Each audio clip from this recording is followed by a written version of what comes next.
বলছে রাজনীতির ওয়াজ করা যাবে না, তাই বলছে।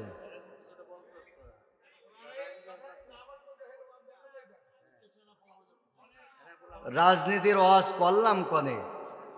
আচ্ছা, বিগত 17 বছর আপনারা হাসিনাকে নেত্রী হিসেবে মানিছেন কি মানেন নাই? এইটা এতক্ষণ ওয়াজ করেছি, এতক্ষণ এই ওয়াজ করেছি। যুবক, তুমি বলছো রাজনীতির ওয়াজ, আমি বলছি তুমি কোন নেত্রীর মানিছ? যেই নেত্রীর মানলে তোমার জান্নাতের গ্যারান্টি নাই, যেই নেত্রীর মানলে তোমার সওয়াবের গ্যারান্টি নাই, যেই নেত্রী তোমাকে দিয়ে চুরি করিয়েছে, টেন্ডারবাজি করিয়েছে, চাঁদাবাজি করিয়েছে, ঘুষ খাওয়াইছে, জেনা করিয়েছে, মদ খাওয়াইছে, অবশেষে তোমাকে রেখে পালিয়ে গেছে, ওই নেত্রী তোমার আদর্শ হতে পারে না। আমি বলেছি তোমার নেতা, আমার নেতা বিশ্বনবী মুহাম্মদ রাসূলুল্লাহ। তোমার এখানে কোরআন দিয়ে আয়াত দিয়ে বোঝালাম যে হাসিনার মানা যাবে না, তুমি রাজনীতি খুঁজলে, কিন্তু এখানে বিশ্বনবী মুহাম্মদ সাল্লাল্লাহু আলাইহি সাল্লামকে নেতা মানতে বললাম, এইটা তুমি রাজনীতি মনে করতে পারলে না।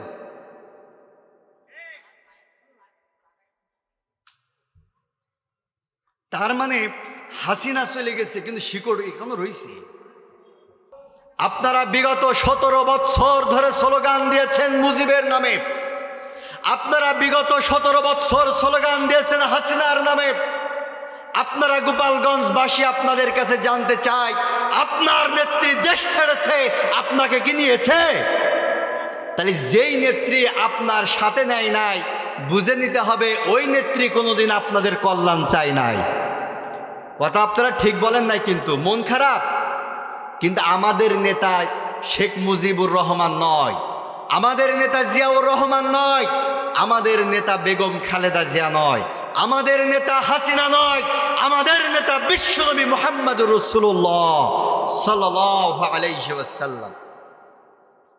আপনার নেত্রী, যার নামে বিগত 17 বছর স্লোগান দিলেন, একজন হাত তুলে বলেন তো যে হুজুর, আমার নেত্রী হাসিনার নামে স্লোগান দিয়া তো আমার একটা নেকি আল্লাহ লিখেছে, এরকম কোন হাদিস আছে?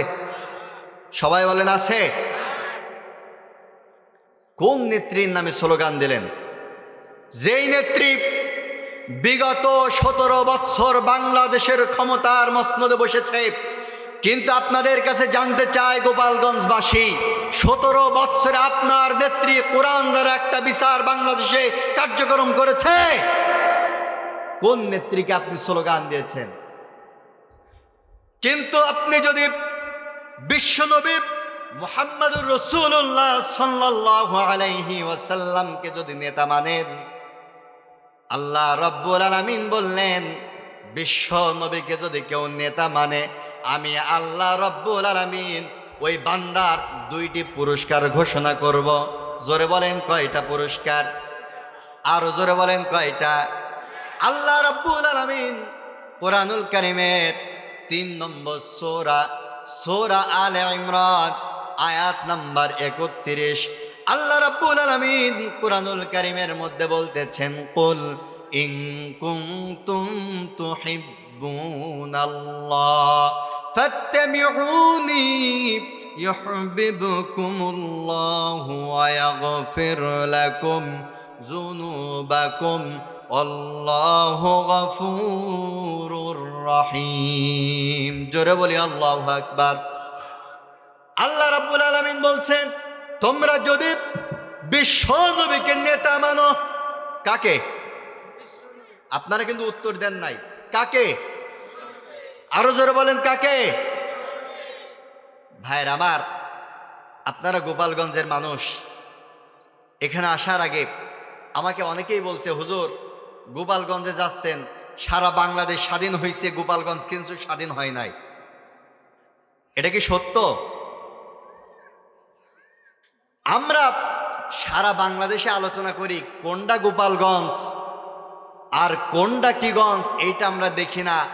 আমরা যখন আলোচনা করতে বসি, আমরা শুধু একটা চিন্তাই করি, কারণ এই যে চেয়ারে আমরা বসেছি, এই চেয়ারটা সাধারণ কোনো মানুষের চেয়ার নয়, এই চেয়ারটা ছিল হযরতে মুহাম্মদুর রাসূলুল্লাহ সাল্লাল্লাহু আলাইহি ওয়াসাল্লাম।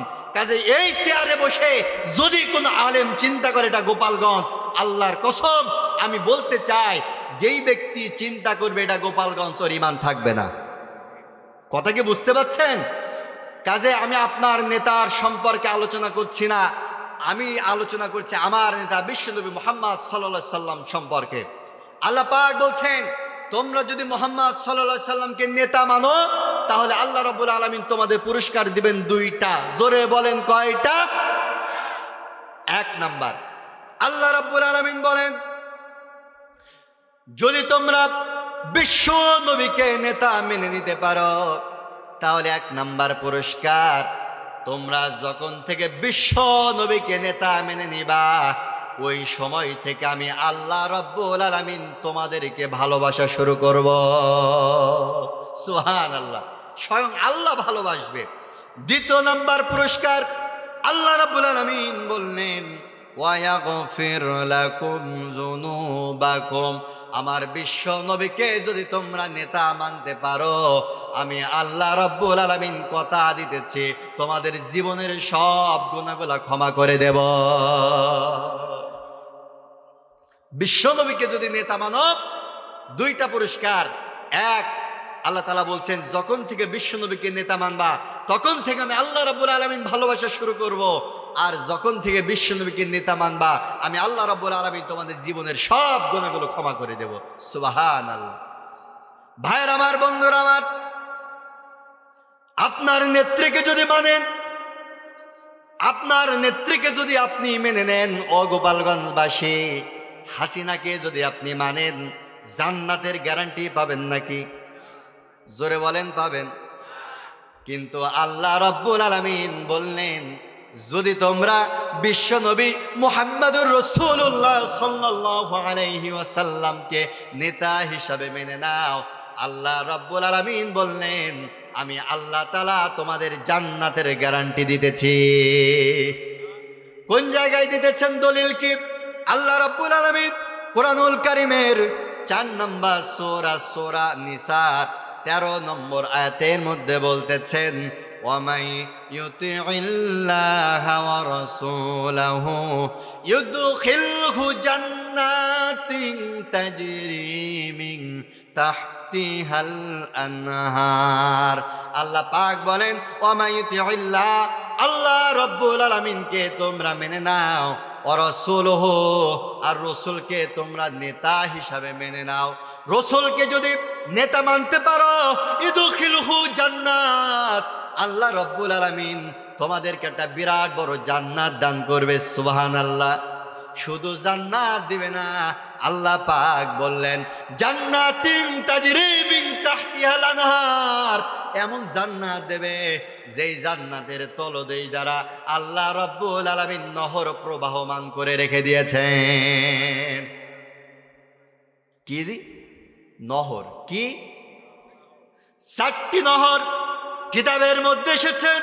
আল্লাহ রাব্বুল আলামিন বিশ্ব নবীকে যারা নেতা হিসাবে মেনে নেবে তাদের যে জান্নাত দান করবেন, ওই জান্নাতের তলদেশ দ্বারা 4টি নহর থাকবে। একটা হচ্ছে দুধের নহর, একটা হচ্ছে শারাবান তাহুরা, 3 নাম্বার হচ্ছে মধুর নহর, আর 4 নাম্বার হচ্ছে স্বচ্ছ পানির নহর। আল্লাহ পাক বলেন বিশ্ব নবীকে নেতা মানলে এই 4 নহর বিশিষ্ট আমি আল্লাহ রাব্বুল আলামিন তোমাকে জান্নাত দান করব, খালিদিনা ফিহা আবাদা, যেই জান্নাত একবার প্রবেশ করবা আর জীবনে কোনোদিন বাইরে করব না। সুবহানাল্লাহ। ভাইরা আমার, কোন নেত্রীর পেছনে ঘুরলেন? কাকে নেতা মানার কথা আর কাকে মানলেন? বিশ্বনবীকে যদি নেতা মানেন, আমাদের নেতাকে আপনারা অনেকেই জবাব দিয়ে উত্তর দিচ্ছেন না। আপনাদের জবানটা কি হাসিনার জন্য তৈরি করা হয়েছে? বিশ্বনবীর জন্য তৈরি করা হয়েছে। বিশ্বনবীর নামটা অনেকেই নিচ্ছেন না, কষ্টের বিষয়। আমার আপনার নেতাকে বিশ্বনবী মুহাম্মদ সাল্লাল্লাহু আলাইহি সাল্লাম, তাকে যদি আপনি নেতা হিসাবে মেনে নিতে পারেন, আল্লাহ রাব্বুল আলামিন জান্নাত দিবেন। শুধু জান্নাত দিবে না, আল্লাহ রাব্বুল আলামিন বলছে ওই জান্নাতের মধ্যে তোমাদের সফর সঙ্গী দেব 4 শ্রেণীর মানুষ। জোরে বলেন কয় শ্রেণীর? জান্নাতের মধ্যে যাবেন। জান্নাতে যাওয়ার পর আল্লাহ রাব্বুল আলামিন বললেন, যদি বিশ্ব নবীকে নেতা মানো তাহলে জান্নাতের মধ্যে তোমাদের 4 শ্রেণীর সঙ্গী দেব। পবিত্র কোরআনুল কারীমের 4 নম্বর সূরা সূরা নিসার আয়াত নাম্বার 69 আল্লাহ রাব্বুল আলামিন বললেন, ওয়া মাইয়ুতিল্লাহা ওয়ার রাসূল ফাউলাইকা মাআল্লাযীনা আন'আমাল্লাহু আলাইহিম মিনান নাবিয়্যিনা ওয়াস-সিদ্দীকিন ওয়াশ-শুহাদা'i ওয়াস-সালিহিন ওয়াহাসুনা উলাইকা রফিকা। জোরে বলি আল্লাহু আকবার। আল্লাহ রাব্বুল আলামিন বললেন, ওয়া মাইয়ুতিল্লাহ, তোমরা আল্লাহ রাব্বুল আলামিনকে মেনে নাও, আর রাসূল, আর রাসূলকে নেতা হিসাবে মেনে নাও। যদি রাসূলকে নেতা মানো তাহলে জান্নাতের মধ্যে তোমাদের 4 শ্রেণীর সঙ্গী হবে। জোরে বলেন কয় শ্রেণীর? 4 শ্রেণীর সঙ্গী। সেই সঙ্গী কারা? 1 নাম্বার আল্লাহ রাব্বুল আলামিন বললেন, মিনান নাবিয়্যিন। 1 নাম্বার সঙ্গী আদম আলাইহিস সালাম থেকে শুরু করে বিশ্বনবী মুহাম্মদুর রাসূলুল্লাহ সাল্লাল্লাহু আলাইহি ওয়াসাল্লাম পর্যন্ত এই পৃথিবীর মধ্যে যে হাজার হাজার লক্ষ লক্ষ অগণিত নবী রাসূল এসেছে, এই সকল নবীরা আদম নবী থেকে মুহাম্মদ সাল্লাল্লাহু আলাইহি ওয়াসাল্লাম পর্যন্ত এই সকল নবীরা জান্নাতের মধ্যে তোমার আর আমার বন্ধু হয়ে যাবে। কারে নেতা মানলে? বিশ্ব নবীকে যদি নেতা মানেন, মুহাম্মদ সাল্লাল্লাহু আলাইহি ওয়াসাল্লাম আমার আর আপনার বন্ধু হয়ে যাবে জান্নাতের মধ্যে। সুবহানাল্লাহ। 2 নাম্বার বিশ্ব নবীকে যদি নেতা হিসাবে মেনে নাও, আল্লাহ রাব্বুল আলামিন বললেন তোমাদের সঙ্গী হবে 2 নাম্বার ওয়াস-সিদ্দীকিন। হযরত আবু বকর, হযরত ওমর, হযরত উসমান, হযরত আলী, হযরত বেলাল, হযরত খাব্বাব, খুবাইবের মতন সাহাবারা কিয়ামতের ময়দানে জান্নাতের মধ্যে আমার আর আপনার বন্ধু হয়ে যাবে। শর্ত হলো কারে নেতা মানতে হবে? বিশ্ব নবীকে নেতা মানতে হবে। 3 নাম্বার আল্লাহ রাব্বুল আলামিন বললেন ওয়াশ-শুহাদা। বিশ্ব নবীকে যদি তোমরা নেতা হিসাবে মেনে নাও তাহলে জান্নাতের মধ্যে, এই পৃথিবীর মধ্যে যত মানুষ ইসলামের জন্য জীবন দিয়েছেন, শহীদ হয়ে গেছে, এই সকল শহীদরা কিয়ামতের ময়দানে জান্নাতের মধ্যে আমার আর আপনার বন্ধু হয়ে যাবে। সুবহানাল্লাহ। 4 নাম্বার আল্লাহ রাব্বুল আলামিন বলেন বিশ্ব নবীকে যদি নেতা মানো তাহলে 4 নাম্বার এই পৃথিবীর মধ্যে যত ভালো মানুষ রয়েছেন, নেক কাজ করে, ভালো কাজ করে, আল্লাহর কোরআন অনুযায়ী, হাদিস অনুযায়ী জীবন গঠন করে যারা জান্নাত কুরাই করে নিবে, এই সকল সত্যবাদী মানুষগুলা কিয়ামতের ময়দানে জান্নাতের মধ্যে তোমার আর আমার বন্ধু হয়ে যাবে। সুবহানাল্লাহ। কয় শ্রেণীর মানুষ? 4 শ্রেণীর মানুষ। যদি বিশ্ব নবীকে নেতা মানি, 1 নাম্বার সকল নবীরা আমার আর আপনার বন্ধু হয়ে যাবে। 2 নাম্বার সাহাবায়ে কেরাম আমাদের বন্ধু হয়ে যাবে। 3 নাম্বার শহীদগণ জান্নাতের মধ্যে আমাদের বন্ধু হবে। আর 4 নাম্বার এই পৃথিবীর যত ভালো মানুষ সব আমাদের বন্ধু হয়ে যাবে। বলি সুবহানাল্লাহ। এর চাইতে উত্তম সফর সঙ্গী আর লাগবে? আছে দুনিয়াতে?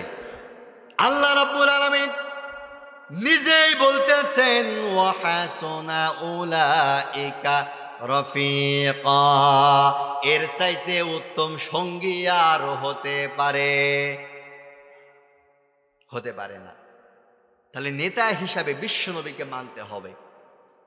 ভাইরা আমার, এতক্ষণ সময় আপনাদের সামনে আমি কোরআন থেকে আলোচনা করছিলাম। এবার আসুন আল্লাহ রাসূল হাদিসের মধ্যে কি বলেছে। আল্লাহ রসুলের একজন বিখ্যাত সাহাবা রয়েছে, নাম হচ্ছে আবু হুরায়রা রাদিয়াল্লাহু তাআলা আনহু। নাম শুনেছেন? হযরত আবু হুরায়রা বলেন, হাদিস খানা বুখারীর মধ্যে বর্ণিত হয়েছেন। হযরত আবু হুরায়রা রাদিয়াল্লাহু তাআলা আনহু বলতেছেন, قال رسول الله صلى الله عليه وسلم من أطاعني دخل الجنة। স্পষ্ট হাদিস, একেবারে ক্লিয়ার, শর্টকাট কথা। আল্লাহ রসুল বলছেন, আবু হুরায়রা রাদিয়াল্লাহু তাআলা আনহু বর্ণনা করছেন, তিনি বলেন আল্লাহ রসুল বলেছেন, মান আতাআনি, যেই ব্যক্তি বিশ্ব নবীকে আনুগত্য করলো, অনুসরণ করলো, নেতা হিসাবে বিশ্ব নবীকে মেনে নিল, আল্লাহ রসুল বললেন দাখালাল জান্নাহ, ওই ব্যক্তি আল্লাহর জান্নাতে প্রবেশ করলো। এই ওয়াজ এই গোপালগঞ্জে মনে হয় প্রথম হচ্ছে। গোপালগঞ্জে প্রতিদিন অজ হয়, প্রতিদিন অজ হয়, প্রতিদিন অজ হয়, কিন্তু আমি জানি গোপালগঞ্জের মানুষ সব অন্ধভক্ত। ভাইরা আমার, বিশ্ব নবীকে যদি নেতা হিসাবে আপনি মেনে না নেন, পরিণতি কি হবে এবার শুনুন। আমি একেবারে কোরআনের পায় টু পায় আয়াত বলে বলে আলোচনা করছি।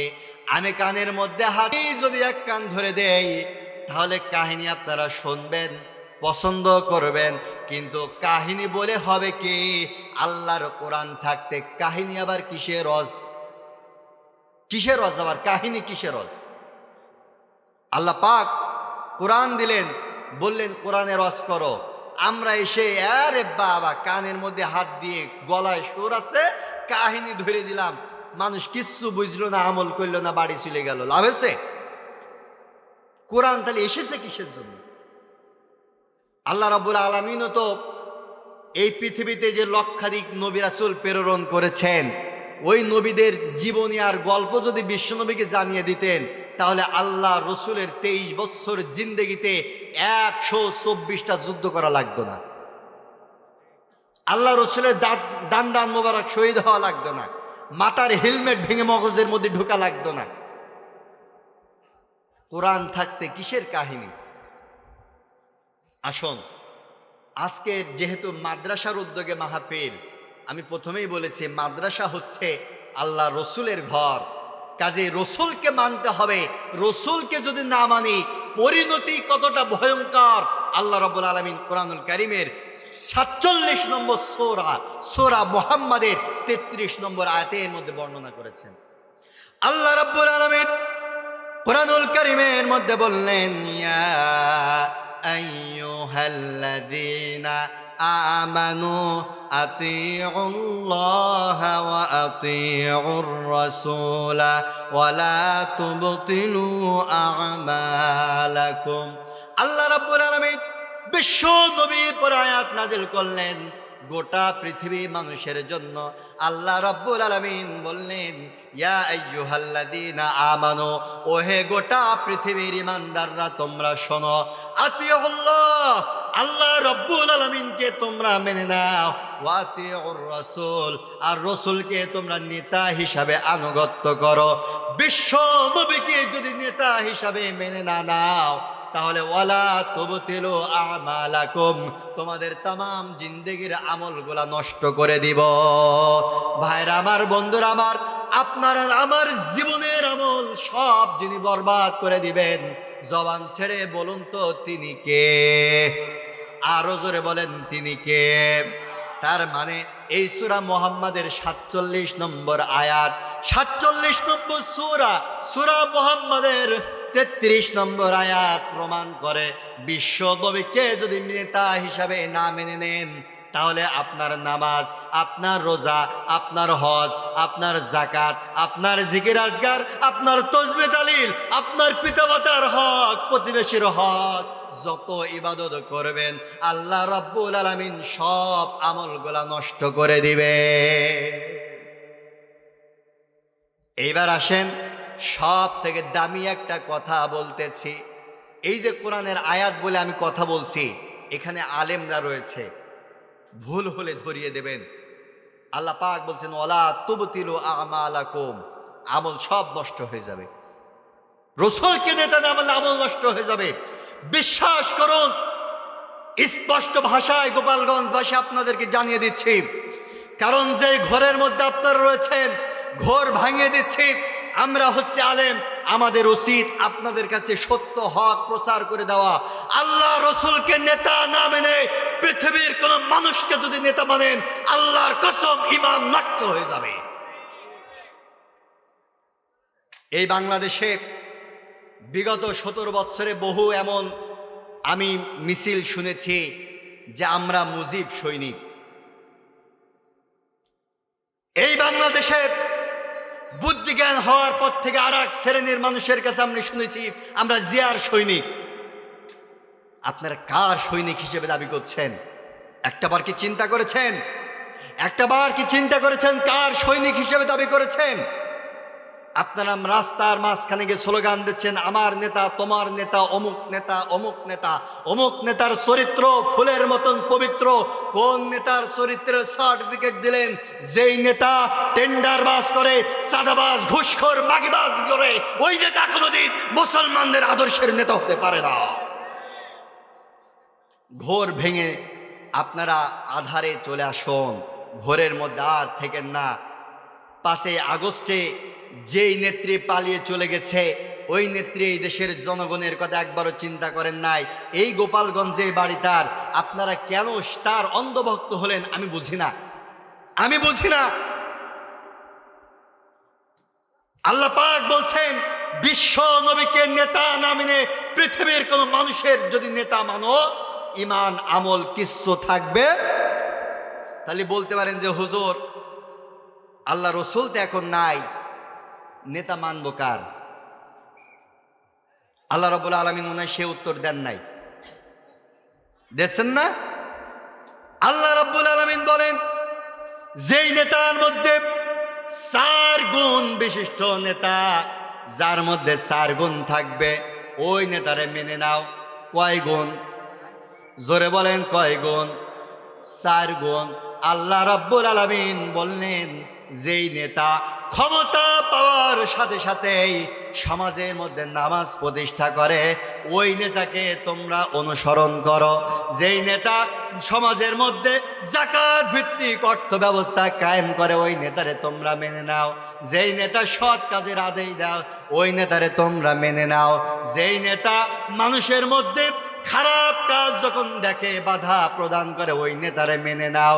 ভাইয়ের আমার, বন্ধুরা আমার, যেই নেতারে মানবেন একটুখানি জাস্টিফাই করবেন, ওই নেতার মধ্যে 4টি গুণ আছে না নাই একটু মেনে দেখবেন, আগে জাস্টিফাই করবেন, তারপরে নেতারে মানবেন। বিশ্বনবী মুহাম্মদ সাল্লাল্লাহু আলাইহি সাল্লামকে আল্লাহ পাক রব্বুল আলামিন বললেন, ও মুহাম্মদ সাল্লাল্লাহু আলাইহি সাল্লাম, তোমাকে আমি গোটা পৃথিবীর মানুষকে নেতা বানিয়ে পাঠিয়েছি। আমার ভাইরা, বিশ্বনবীকে নেতা বানালেন, ওই নেতার কাজ কি বলবো? নেতার কর্মসূচি আছে না? আমরা যে রসুলের মানবো, সে রসুলের কিছু আদর্শ আছে না? অবশ্যই আছে। সে আদর্শ কি? আল্লাহ রাব্বুল আলামিন কোরআনুল কারিমের মধ্যে বললেন 42 নম্বর সূরা সূরাতুশ শূরা আয়াত নাম্বার 13, আল্লাহ রাব্বুল আলামিন বললেন মুহাম্মদ সাল্লাল্লাহু আলাইহি ওয়াসাল্লাম, আপনাকে পৃথিবীর মধ্যে প্রেরণ করেছে কারণ হচ্ছে একটা। জোরে বলেন কয়টা? আল্লাহ রসুল পৃথিবীর মধ্যে এসেছে একটি উদ্দেশ্য নিয়ে। কয়টা? একটা। উদ্দেশ্যটা কি? আল্লাহ রাব্বুল আলামিন পবিত্র কোরআনুল কারীমের 42 নম্বর সূরা সূরাতুশ শূরার আয়াত নাম্বার 13 আল্লাহ তাআলা শেষ অংশে বলতেছেন আন আকিমুদ্দিন, এই জমিন জাত আইন প্রতিষ্ঠা করা লাগবে। এই জমিন কার? সবাই বলেন জমিন কার? আরো জোরে জমিন কার?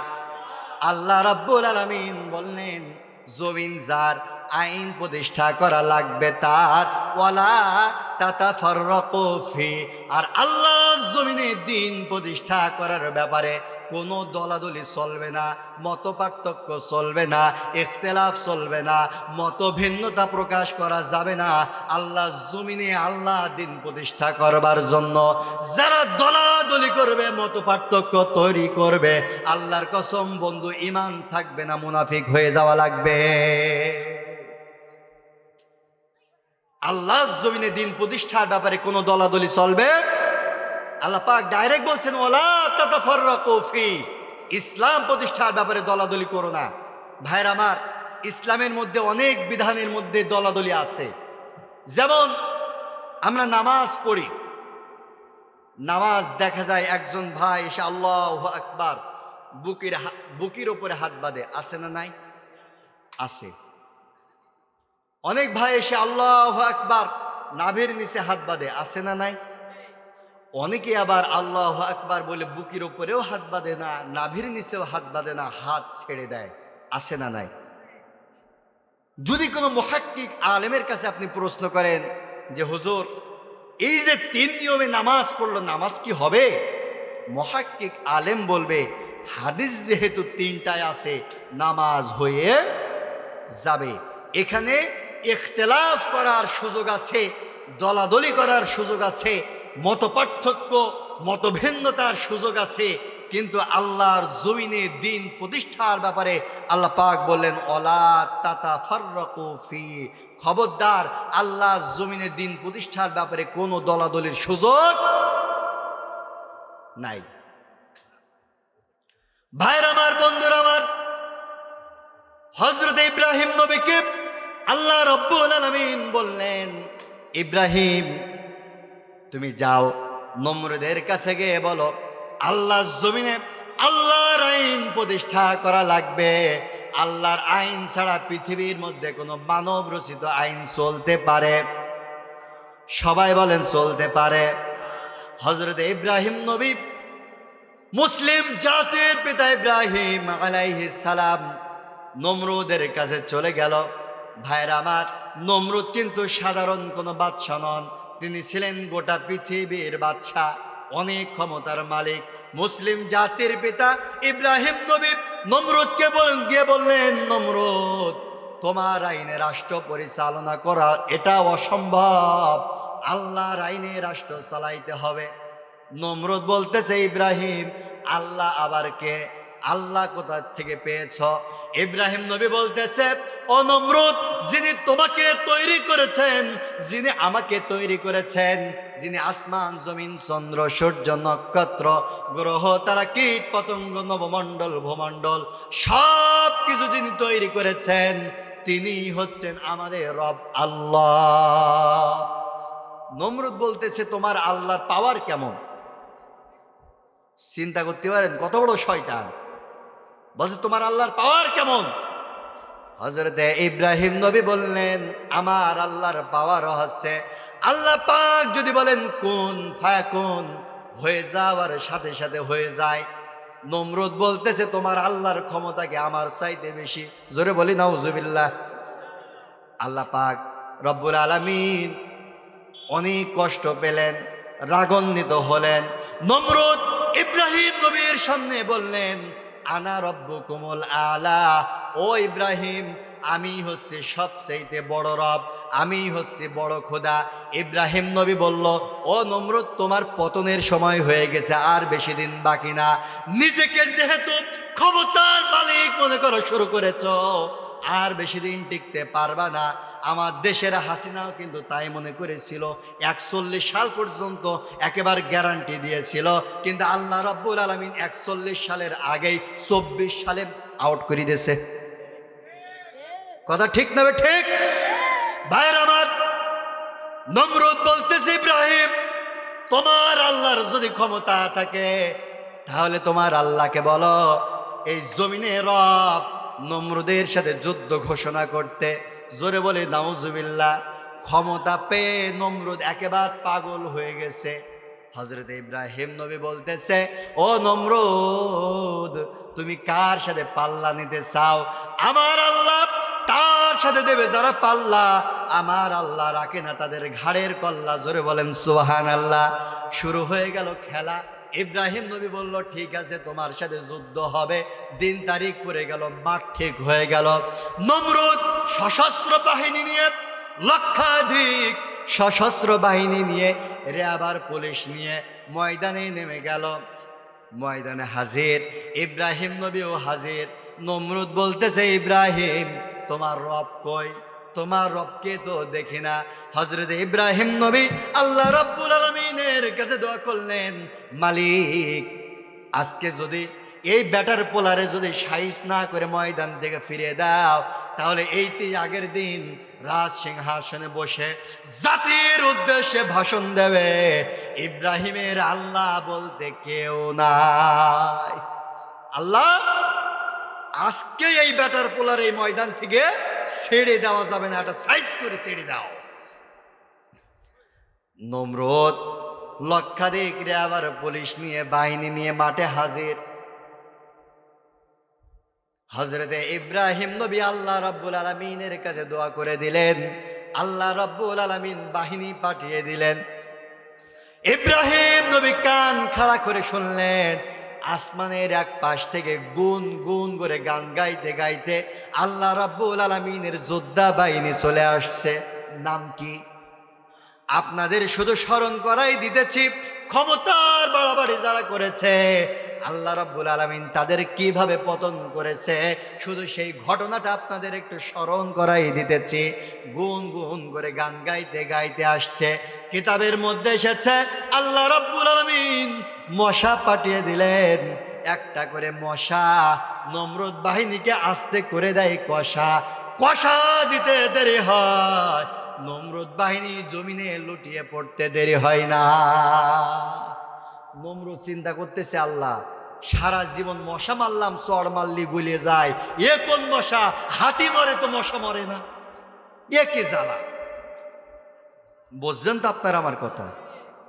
নমরুদ চিন্তা করলো, যেই মশার কামড়ে আমার প্রশিক্ষণ প্রাপ্ত সশস্ত্র বাহিনী জাগায় মরে যায়, না জানি মশা যদি একবার আমার কামড় দেয় আমার আর রিস্তার নাই, ঠিক কিনা? নমরুদ চিন্তা করলো, জীবনে বহু যুদ্ধ হবে, জীবনে ক্ষমতা যদি বেঁচে থাকি ক্ষমতার মসনদে বসতে পারবো, আগে জীবন বাঁচানো ফরজ। মেরিছে দৌড়। এই বাহিনীর মধ্যে একটা ল্যাংড়া মশা ছিল। জোরে বলেন, কি মশা? দেখবেন আমাদের সমাজে যাদের দুই পা, ওদের চাইতে এক পাওয়ালাদের হাঁটার স্পিড বেশি থাকে। দেখেছেন আপনারা? যাদের দুই চোখ আর যারা অন্ধ, যত অ্যাক্সিডেন্ট দুই চোখওয়ালারা করে, কিন্তু আপনাদের এখান থেকে একেবারে গোপালগঞ্জ শহর পর্যন্ত একজন কানা লাঠি নিয়ে টুকটুক করতে করতে চলে যাবে, একবার অ্যাক্সিডেন্ট করবে না, ঠিক না? এই ল্যাংড়া মশা আল্লাহ রাব্বুল আলামিনকে বললেন, মালিক, তুমি আমারে প্রতিবন্ধী বানাইছাও, আমার কোনো আফসোস নাই, আমার কোনো অভিযোগ নাই, কিন্তু আজকে তোমার কাছে একটা ফরিয়াদ। এই পৃথিবীর সব থেকে বড় স্বৈরাচার জালিম, তারে আজকে আমি নিপাত করবো। আমার মধ্যে একটা সুপার পাওয়ার দাও, একটা আলাদা পাওয়ার দিয়ে দাও। আল্লাহ রাব্বুল আলামিন বললেন, ল্যাংড়া মশা, তুমি দোয়া করেছো ঠিক যেইভাবে আমি আল্লাহ রাব্বুল আলামিন তোমার দোয়া কবুল করে নিলাম, ঠিক সেইভাবে দোয়া কবুল। নমরুদ দৌড় মারতেছে ক্ষমতা, নমরুদ দৌড় মারতেছে, পালাইয়ে যাচ্ছে। ল্যাংড়া মশা নমরুদের পেছন ধরেছে, আস্তে করে নাকের মধ্য দিয়ে একেবারে মাল মাথায় ঢুকে গেছে। বাড়িতে নমরুদ চলে গেছে। মশা একেবারে জাগা মতো কষানি শুরু করে দিয়েছে। নমরুদের মাথার মধ্যে জ্বালা যন্ত্রণা শুরু হয়ে গেছে। যুদ্ধ থেমে গেছে।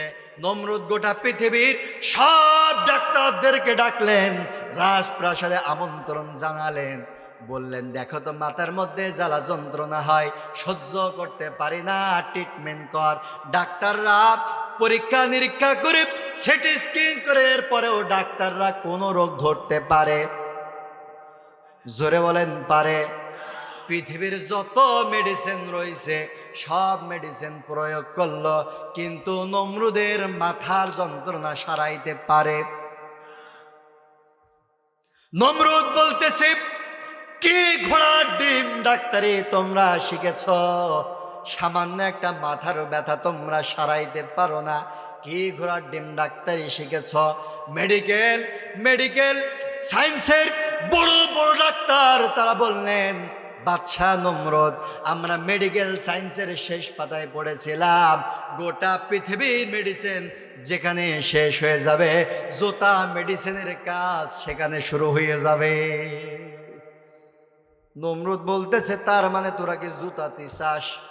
কসে যদি অনুমতি দিতেন একটুখানি প্রয়োগ করে দেখতাম। নমরুদ চিন্তা করতেছে, পৃথিবীর সব মেডিসিন যেহেতু শেষ, একটুখানি জুতা খাইলে আর কি হবে। কিন্তু নমরুদ ডাক্তারদের উদ্দেশ্য করে বললেন, ডাক্তাররা একটু থামো, আমার ঘরের মধ্যে কিছু চামচা নেতা রয়েছে, পাতি নেতা রয়েছে, এই নেতাগুলারে ঘর থেকে বাইর করে দাও, এরপর আমারে জুতা পিটা করো। তা না হলে পাতি নেতাদের সামনে যদি জুতা পিটা করো, তাহলে এরাই আগামীকাল চায়ের দোকানে বলে বেড়াবে, আমাদের খোদা জুতা পিটে খাওয়া খোদা। কথা বুঝছেন? ওই সময় নমরুদের কাছেও পাতি নেতা ছিল, শুধু বর্তমানে পাতি নেতা নাই। আছে? বলছে নেই। পাতি নেতার জ্বালায় বিগত 17 বছর বাড়িতে ঘুমাতে পারিনি, মামলার পর মামলা হয়েছে। ভাইয়ের আমার, ডাক্তার বলল জুতা পেটা করব, পাতি নেতাদের সব ঘর থেকে বাহির করে দেয়া হলো। ডাক্তার পায়ের থেকে জুতাটা খুললো, মনে মনের সব রাগগুলা একত্রিত করলো। স্বৈরাচার, তোর জন্য বিগত এত বছর মৌলিক অধিকার থেকে বঞ্চিত হয়েছে, তোর জন্য 40 টাকার পেজ 250 টাকায় কিনে খাইছি, 100 টাকার কাঁচা ঝাল 1000 টাকায় কিনে খাইছি। তুই বলেছিলি 10 টাকার চাল খাবি, সেই চাল 150 টাকায় কিনে খাইছি। তোর জ্বালায় রাতের বেলা ঘুমাইতে পারি নাই, মামলা হামলার পুলিশ বাহিনীর নির্যাতনে রাতের বেলা ঘুমাইতে পারি নাই। আজকে মাগার পাইছি, তোরে আজকে ছাড়বো না। ডাক্তার জুতাটা পায়ের থেকে খুলেছে, যেই না নমরুদের মাথার ওপরে বাড়ি মেরেছে, ল্যাংড়া মশা একের মগজের পরে ঘাপটি মেরে বসে পড়েছে। নমরুদের ভালো লেগেছে। নমরুদ কয়, দুনিয়ার এত মেডিসিন থাকতে কোনো মেডিসিনে কাজ হয়নি, কিন্তু জুতা মেডিসিনে কাজ হয়েছে। জুতা, ডাক্তার যেই না জুতা দিয়ে বাড়ি মারে, মশাটা ঘাপটি মেরে বসে পড়ে। যে আবার জুতা তুলে নেয়, মশা আবার কষানি শুরু করে দেয়। নমরুদ বলতেছে, ডাক্তার এইভাবে জুতা পিটা করলে হবে না, একটানা জুতা। বুঝছেন আপনারা কথা? একটানা জুতা। ডাক্তার বলতেছে, ও মিস্টার নমরুদ, তুমি গোটা পৃথিবীর বাদশাহ হতে পারো, কিন্তু তোমাকে জুতা পিটা করার জন্য ডাক্তারই শিখি নাই। MBBS পাশ করেছি, FCPS এর ডিগ্রি অর্জন করেছি, তোমার এই জুতা পিটা করানোর জন্য নয়। প্রেসক্রিপশন করে দেব, প্রেসক্রিপশন অনুযায়ী জুতা পিটা খাবি। ওই দিন নমরুদের ডাক্তার প্রেসক্রিপশন করেছিল। কি প্রেসক্রিপশনে লিখেছিল বলবো নাকি? বলবো? আপনাদের মুখ দেখে কষ্ট হচ্ছে, দোয়া করে দিই। তার মানে হচ্ছে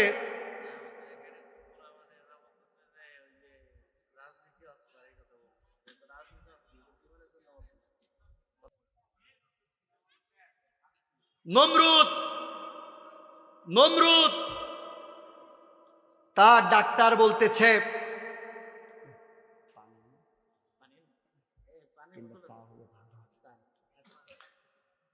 নমরুদ তার ডাক্তার প্রেসক্রিপশন করলেন। কি প্রেসক্রিপশন করেছিল বলবো? ডাক্তার প্রেসক্রিপশন করতেছেন। আমাদের ডাক্তাররা প্রেসক্রিপশন করে কিভাবে? মনে করেন আমি রোগী, আমার মাথা ব্যথা, আমি যদি ডাক্তারের কাছে যাই, ডাক্তার প্রথমে লিখবে, রোগীর নাম হচ্ছে মিস্টার সোয়াইব হুসাইন বিপ্লবী। অ্যাটেনশন প্লিজ, আমার দিকে তাকান। রোগীর নাম হচ্ছে সোয়াইব হুসাইন বিপ্লবী, রোগের ধরন মাথা ব্যথা, এরপরে ট্রিটমেন্ট, খাওয়ার আগে মোটিগাট, খাওয়ার পরে নাপা এক্সট্রা, ঠিক কিনা? এরপরে এবার লিখবে বিশেষ দ্রষ্টব্য, এই ওষুধ 1 সপ্তাহ সেবন করতে হবে। 1 সপ্তাহের মধ্যে যদি রোগ ভালো না হয় তাহলে 1 সপ্তাহ পর আবার পুনরায় ডাক্তারে দেখাতে হবে। এরপরে এই প্রেসক্রিপশন পরিবর্তন হইলেও হইতে পারে। কিন্তু সেই দিন নমরুদের ডাক্তার প্রেসক্রিপশন করেছিলেন, রোগীর নাম হচ্ছে মিস্টার নমরুদ, রোগের ধরন ইসলাম বিদ্বেষী, ট্রিটমেন্ট এই নমরুদ বাঁচিয়া থাকিবে যতদিন, জুতা পিটা করিতেই হইবে ততদিন। এরপরে বিশেষ দ্রষ্টব্য, এই ট্রিটমেন্ট, এই প্রেসক্রিপশন জীবনে আর কোনোদিন পরিবর্তন হবে না। এই প্রেসক্রিপশন আর কোনোদিন কোনো ডাক্তারের কাছে যাওয়া লাগবে না। এই পৃথিবী থাকবে যতদিন, ইসলাম থাকবে যতদিন, আর ইসলাম বিদ্বেষী রোগ যাদের মধ্যে হবে ওদের ট্রিটমেন্ট হবে একটাই, পায়ের থেকে জুতা খুলে পিটানি শুরু করতে হবে। ট্রিটমেন্ট একটাই। নমরুদের ডাক্তার প্রেসক্রিপশন করে দিল, ডাক্তার চলে গেল, আমলা কামলার হাতে নমরুদ জুতা তুলে দিল, জুতা নমরুদের মাথায় বাড়ানি শুরু করলো। ভাইরা আমার, নমরুদ চেয়েছিল আল্লাহর আইনে রাষ্ট্র পরিচালনা হবে না, নমরুদের আইনে রাষ্ট্র পরিচালিত হবে। এই জন্য নমরুদ বলেছিল আনা রব্বুকুমুল আলা, আমি হচ্ছে বড় রব। আল্লাহ রব্বুল আলামিনের সাথে যুদ্ধ ঘোষণা করেছিল। আল্লাহ রব্বুল আলামিন নমরুদকে জুতা পিটা করে ক্ষমতা ছাড়া করেছে। আল্লাহ রব্বুল আলামিন ওই কথাটাই কুরআনুল কারীমের মধ্যে বললেন, ওয়াকাম আহলাকনা মিন ক্বরয়াতিন বাতিরাত মাঈশাতাহা ফাতিলকা মাসাকিনুহুম লাম তুসকাম মিন বা'দিহিম ইল্লা কলিলা। আল্লাহ পাক রব্বুল আলামিন বলছেন, এই পৃথিবীতে অনেক জাতি এসেছিল, তারা অহংকার করেছিল ক্ষমতা নিয়ে আর সম্পদ নিয়ে। এমন ক্ষমতা নিয়ে আর সম্পদ নিয়ে অহংকার করার অপরাধে আল্লাহ রাব্বুল আলামিন অনেক জাতিকে ধ্বংস করে দিয়েছেন। আদ জাতি, সামুদ জাতি, নমরুদ জাতি, লোদ জাতি, ফিরাউন জাতি, এমন অনেক জাতিকে আল্লাহ তাআলা ধ্বংস করে দিয়েছেন। তাদের অপরাধ ছিল তারা ক্ষমতা আর সম্পদ নিয়ে আল্লাহ পাকের সাথে অহংকার করেছিল। ভাইরা আমার, যেই কথাটা আমি বোঝাতে চাচ্ছি, বিশ্বনবী মুহাম্মদ সাল্লাল্লাহু আলাইহি ওয়াসাল্লাম এই পৃথিবীর মধ্যে একটি মিশন আর একটি ভূষণ নিয়ে পৃথিবীতে এসেছিলেন, আর সেই মিশনটা হচ্ছে আন আকিমুদ্দিন, আল্লাহ জমিনে আল্লাহর আইন প্রতিষ্ঠা করা। কাজেই গোপালগঞ্জবাসী আপনাদের কাছে জানতে চাই, আল্লাহর জমিনে, এই বাংলার জমিনে আল্লাহর কোরআনের আইন প্রতিষ্ঠা হোক। চান কে হাত তুলে দেখান। লিল্লাহে তাকবীর, জোরে বলি লিল্লাহে তাকবীর। আল্লাহ তাআলা আমাদের হাতগুলো কবুল করুন, সকলে বলে আমিন। ভাইরা আমার, বিশ্বনবী মুহাম্মদ সাল্লাল্লাহু আলাইহি ওয়াসাল্লাম তিনি এই পৃথিবীর মধ্যে আসলেন, আল্লাহ জমিনে আল্লাহ দিন প্রতিষ্ঠার কথা বললেন, কিন্তু অধিকাংশ মানুষ তা মানেন নাই। আল্লাহ রাব্বুল আলামিন কুরআনুল কারীমের মধ্যে আয়াত নাজিল করে দিলেন। আল্লাহ রাব্বুল আলামিন বললেন, ওয়ামাল্লাম ইয়াহকুম বিমা আনজালাল্লাহু ফাউলাইকা হুমুল কাফিরুন। আল্লাহ রাব্বুল আলামিন বললেন, যারা আল্লাহ জমিনে আল্লাহর কোরআন দ্বারা বিচার ফাইসাল্লা করবে না, আল্লাহ পাক বললেন ফাউলাইকা হুমুল কাফিরুন, ওরা হচ্ছে টাটকা কাফের। এই কথা কার? সবাই জোরে বলেন, এই কথা কার? আল্লাহ পাক শুধু কাফের বলেন নাই, আল্লাহ পাক বললেন ওয়ামাল্লাম ইয়াহকুম বিমা আনজালাল্লাহু ফাউলাইকা হুমুল ফাসিকুন। আল্লাহ পাক বললেন, যারা কোরআনের আইন দ্বারা বিচার ফাইসাল্লা করে না ওরা হচ্ছে ফাসিক। ওরা কি? এবার আল্লাহ পাক বলেন, ওই একই কথা বললেন, ফাউলাইকা হুমুজ জালিমুন। আল্লাহর কোরআন দ্বারা বিচার ফাইসাল্লা যারা করবে না আল্লাহ পাক বললেন ওরা হচ্ছে জালিম। ইসলাম এতটা সোজা নয়। জান্নাতের একজন সার্টিফিকেট দিল আর আপনি জান্নাতি।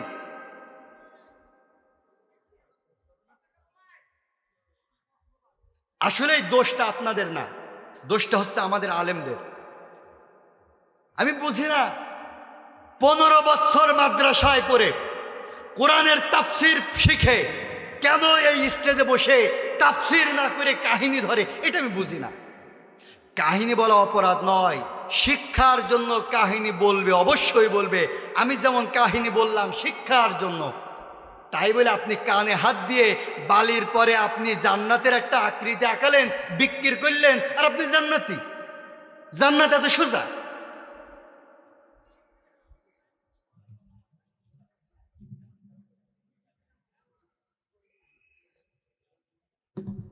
আপনারা আমার পর রাগ করছেন?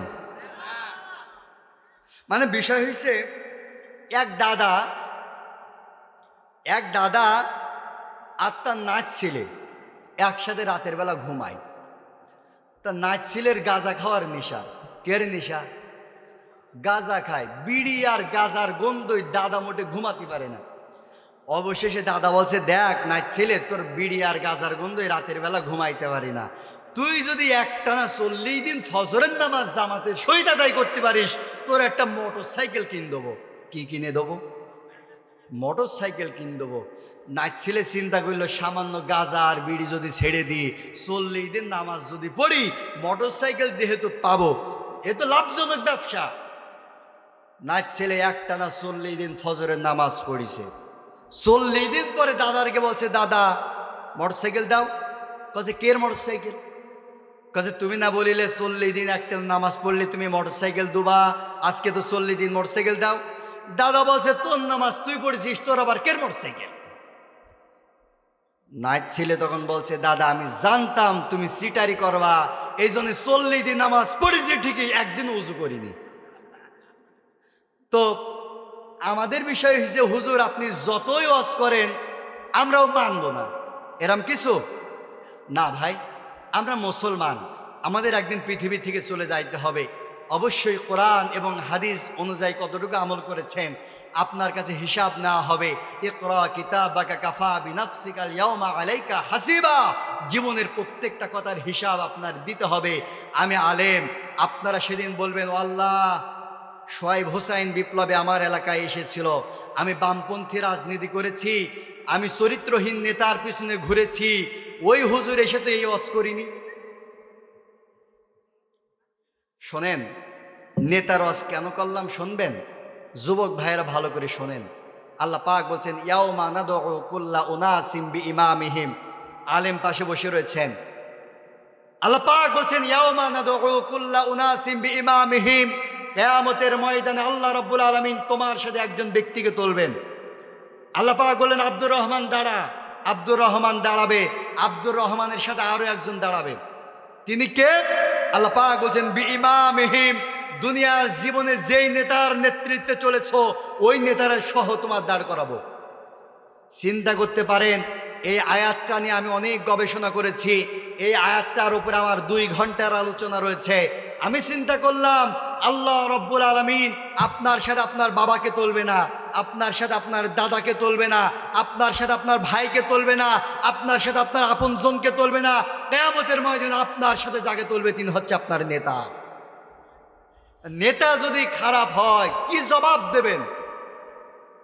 এই জন্য আসেন, রাজনীতি না খুঁজে আমরা কোরআন নীতি মগজের মধ্যে গেঁথে নিয়ে কিছু কথা শুনি।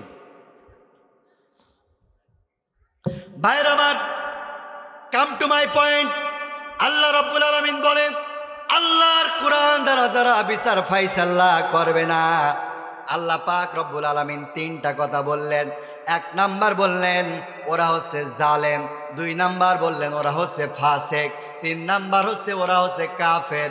এবার আপনাদের কাছে আমি জানতে চাই, স্বাধীনতার 54 বছর পেরিয়ে গেছে, আমার সোনার বাংলাদেশে আল্লাহর কোরআন দ্বারা একটা বিচার ফাইসাল্লাহ করা হয়েছে নাকি? সবাই বলেন হয়েছে। অথচ আল্লাহ পাক বলেন, কোরআন দ্বারা যারা বিচার ফাইসাল্লা করবে না, ওরা হচ্ছে কাফের, ওরা হচ্ছে ফাসেক, ওরা হচ্ছে জালেম।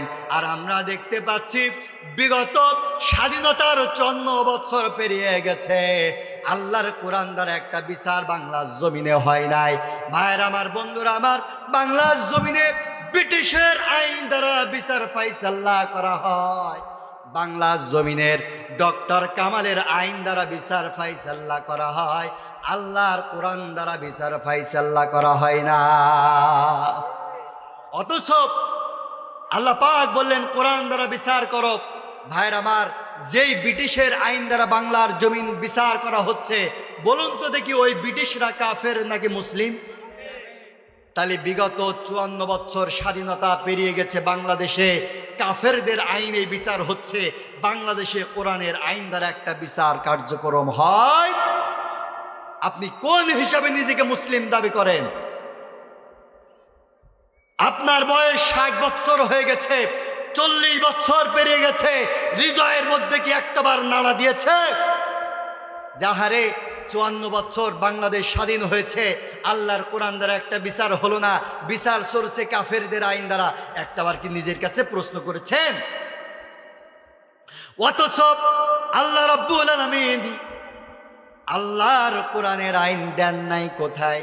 সব জায়গায় কোরআনের আইন দিয়েছে। আমার ভাইরা, মনোযোগ সহকারে একটা কথা শুনুন, আমার আলোচনার শেষের দিকে আমি চলে গিয়েছি। ভাইরা আমার, আল্লাহ সব জায়গায় কোরআনের আইন দিয়েছে। এই পৃথিবীর সব থেকে নিকৃষ্ট জায়গা, ওই জায়গার নাম হচ্ছে বাথরুম। কি বাথরুমের চাইতে নিকৃষ্ট জায়গা আছে আর?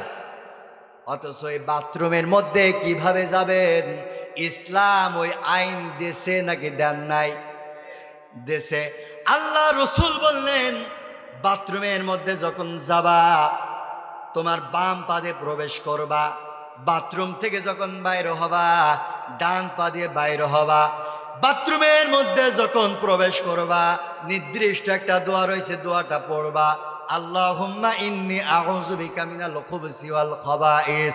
ইভেন বাথরুমের মধ্যে আপনি কখন কাপড় তোলা দিবেন, ওই কথাটাও ইসলামের আইনের মধ্যে আছে না নাই? ভাইয়ের আমার, বন্ধুরা আমার, পৃথিবীর সব থেকে নিকৃষ্ট জায়গা বাথরুমের মধ্যে যদি আল্লাহর আইন মানা এটা যদি থাকে, আল্লাহর আইন যদি থাকে, আপনাদের কাছে আমি জানতে চাই, বাংলা জমিনের সর্বশ্রেষ্ঠ জায়গা সংসদ ভবনে আল্লাহর কোরআনের আইন প্রতিষ্ঠা হোক, এটা দরকার আছে না না? এই কথাটা বললে আপনারা রাজনীতি মনে করেন, এই কথাটা বললে আপনার রাজনীতির গন্ধ পাচ্ছেন। আল্লাহর কসম বন্ধু, আপনার ঈমান নষ্ট হয়ে গেছে।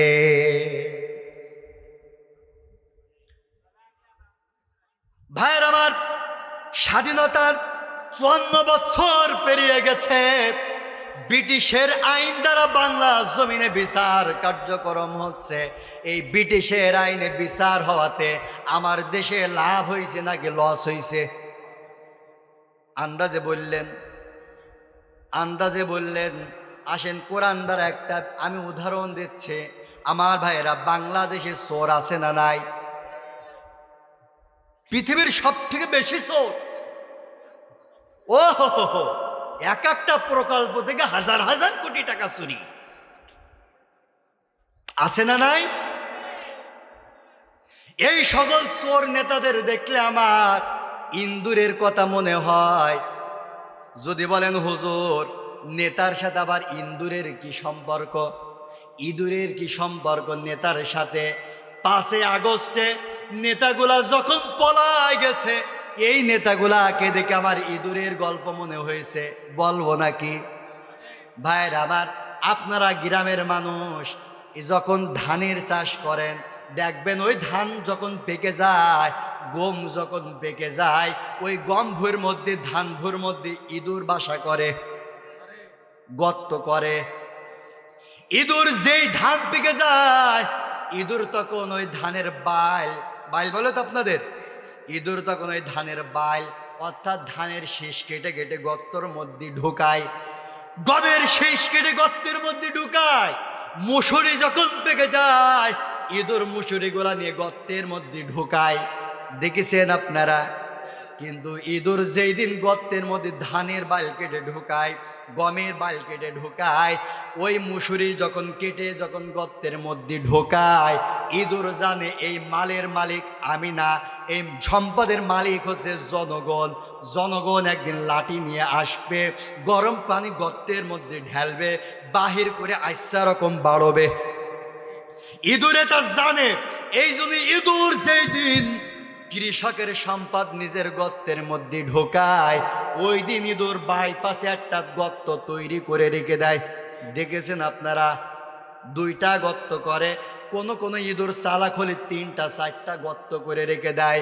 মালিক যেই দিন ধান কাটতে আসে, গম কাটতে আসে, ইঁদুরের গর্ত দেখে মালিক চিন্তা করে এর মধ্যে মেলা ধান রইছে, মেলা গম রইছে, মেলা মুসুরি রইছে।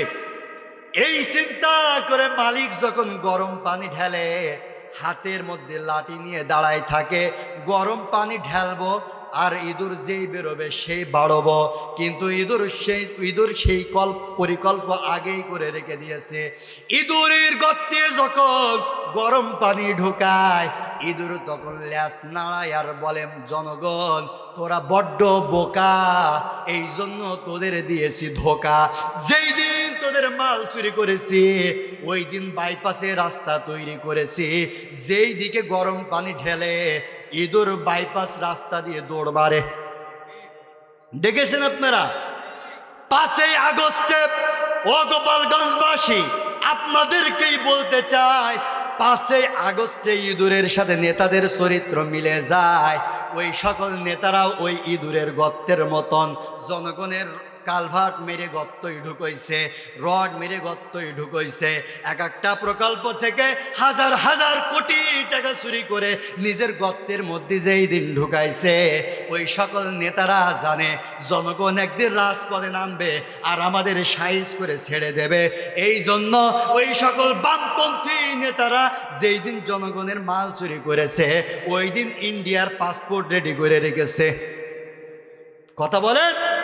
যেই না দেশের জনগণ 5ই আগস্টের লাঠি আর গরম পানি নিয়ে রাজপথে নেমেছে, ওই দিন এই সকল বামপন্থী ইঁদুরগুলা বাংলাদেশের বর্ডার ছেড়ে ইন্ডিয়ার বর্ডার ধরেছে। আল্লাহ রাব্বুল আলামিন বললেন চোর নেতাদের ব্যাপারে আল্লাহ রাব্বুল আলামিন কোরআনের মধ্যে আইন দেশে নাকি দেন নাই? চোরের ব্যাপারে আমার দেশে ব্রিটিশরা আইন লিখেছেন, চোর যদি চুরি করে তাহলে 3 মাস থেকে 3 বছর কারাগারে দিবা, এরপরে কিছু সম্পদ জরিমানা করবা। এটা হচ্ছে আমার দেশের আইন, এটা হচ্ছে ব্রিটিশের আইন, এটা হচ্ছে ডক্টর কামালের আইন। কিন্তু আল্লাহ রাব্বুল আলামিন চোরের ব্যাপারে আল্লাহ রাব্বুল আলামিন কোরআনুল কারীমের 5 নম্বর সূরা মায়দার 38 নম্বর আয়াতের মধ্যে ঘোষণা দিলেন। আল্লাহ পাক বললেন, ওয়াসারিকু ওয়াসারিকাতু ফাকতাউ আইদিয়াহুমা জাযাআম বিমা কাসাবা নাকালাম মিনাল্লাহ। আল্লাহ রাব্বুল আলামিন বললেন চোর যদি চুরি করে, খুব মনোযোগ, আমার দিকে অ্যাটেনশন প্লিজ, খুব ইম্পর্টেন্ট কথা হচ্ছে। আল্লাহ পাক বলছেন চোর যদি চুরি করে, চোর সে নারী হোক অথবা পুরুষ হোক, চোরের হাতের কবজি পর্যন্ত কেটে নিবা। এটা কার আইন? সবাই বলেন কার আইন? ও গোপালগঞ্জবাসী, জানতে চাই স্বাধীনতার 54 বছর পেরিয়ে গেছে, বলুন তো দেখি আল্লাহ রাব্বুল আলামিনের এই কোরআনের আইন দ্বারা বাংলাদেশে একটা চোরের বিচার হয়েছে নাকি? একটাবার কি চিন্তা করেছেন? আল্লাহর কোরআন দ্বারা বিচার হয় নাই বলে এইবার লাভ আর লস, ক্ষতিটা এবার আমরা হিসাব করে দেখি। বাংলাদেশে ব্রিটিশের আইন দ্বারা আর ডক্টর কামালের আইন দ্বারা বিচার করা হয়েছে বলে বাংলাদেশের চোরগুলা আর চোর নাই, বাংলাদেশের চোরগুলা এক একটা ব্যাংক ডাকাতে পরিণত হয়েছে। কি হয় নাই? সালমান এফ রহমান 38,000 কোটি টাকা চুরি করেছে। এদের এই তথ্য দেখে হুজুর বলবো কি, ওদের কাছে এই তথ্য পাওয়ার পর আমার মনে হয়েছে 1000 কোটি মামুলি ব্যাপার। আমরা হুজুর ওয়াজ মাহফিল করলে 20,000 25,000 টাকা দিতে জনগণের ঘাম ছুটে যায়, অথচ এই জনগণের হাজার হাজার কোটি টাকা মেরেছে, এই জনগণের কোনো হুঁশ নাই। বলে পারবে কি করে বাবা? বলছি কোরআনের কথা, কয় রাজনীতির কথা।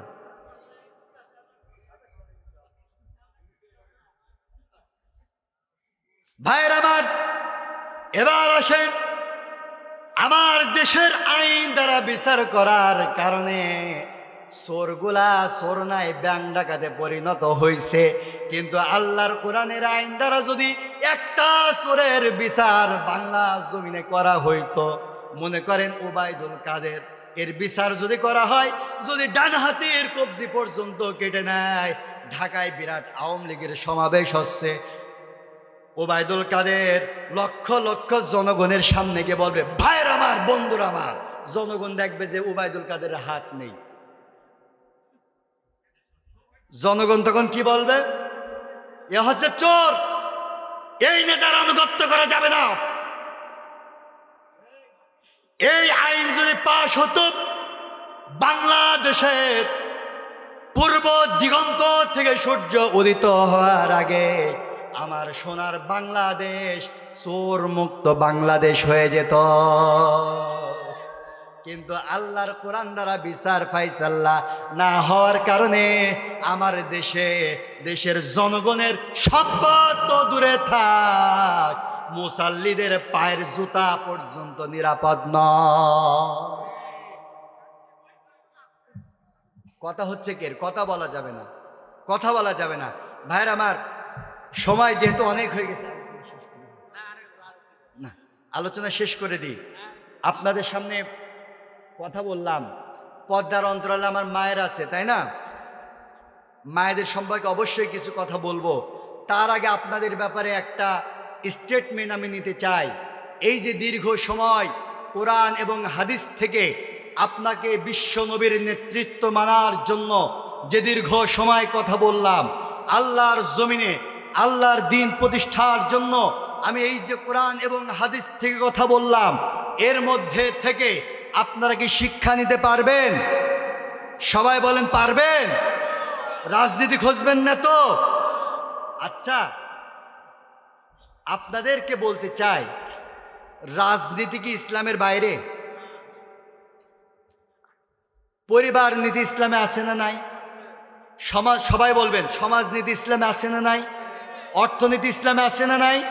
রাষ্ট্রনীতি ইসলামে আছে না নাই? আল্লাহ রসুল রাষ্ট্র পরিচালনা করেছেন কি করেন নাই? হজরত আবু বকর করেছেন কি করেন নাই? হজরত ওমর করেছেন কি করেন নাই? তারা কি রাজনীতির বাইরে ছিল? তাহলে আপনারা কোন ইসলাম বুঝেছেন যে সব ইসলামের নামাজ রোজা মানলেন আর রাজনীতি মানলেন না? এবার কোন ইসলাম? ইসলাম হচ্ছে কমপ্লিট জীবন ব্যবস্থা।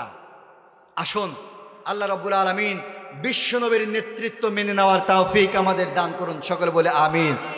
এবার আসেন পর্দা সম্পর্কে আলোচনার ইতি টেনে দেব। আল্লাহ পাক রব্বুল আলামিন বলছেন, কদ আনজালনা আলাইকুম লিবাসান ইউয়ারি সাওআতিকুম ওয়ারিশা ওয়া লিবাসুত তাকওয়া যালিকা খায়র।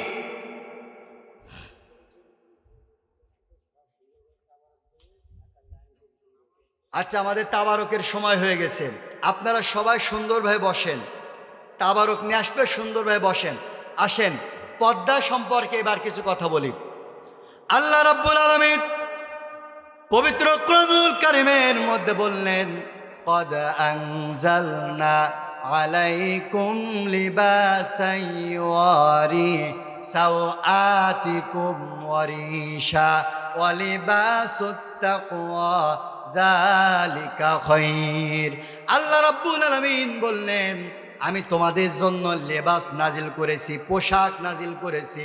পোশাক কে নাজিল করেছে? সবাই বলেন, কে নাজিল করেছে? আল্লাহ পাক বলছেন, আমি পোশাক নাজিল করেছি। অথচ আমার দেশে পোশাকের স্বাধীনতা নিয়ে আন্দোলন হয়েছিল। আপনারা কি জানেন এটা? কথা হবে না, তাবারক নিয়ে ব্যস্ত হয়ে পড়েছে। আপনারা সবাই ধীরে স্থিরভাবে বসে পড়েন। যখন দোয়া হবে, দোয়ার মধ্যে তাবারক দেয়া হবে, এর আগে তাবারক দেয়া হবে না। আপনারা 10 মিনিট বসেন। তাবারক নিয়ে চলে আসেন। ভাইয়ের আমার, আসেন আমরা দোয়ার দিকে যাই। আমি আলোচনা দীর্ঘায়িত করব না, আমরা দোয়ার দিকে যাই। তবে এত সময়, দীর্ঘ সময়, এ ভাই তাবারকটা পরে দেন, তাবারকটা পরে দেন, তাবারক পরে দেন, দোয়া হোক, তারপরে দোয়ার মধ্যে দিবেন। তাবারক পরে দেন, আপনার তাবারক পরে দেন, তখন দোয়া হবে তখন দিবেন। ভাইয়ের আমার, আসুন আমরা এই যে দীর্ঘ সময় আলোচনা করলাম, কথা বলবেন না, কথা বলবেন না, কথা বলবেন না, একদম সবাই চুপ হয়ে যান। আমরা দোয়ার দিকে এগিয়ে যাচ্ছি। এই যে দীর্ঘ সময় আলোচনা করলাম, দীর্ঘ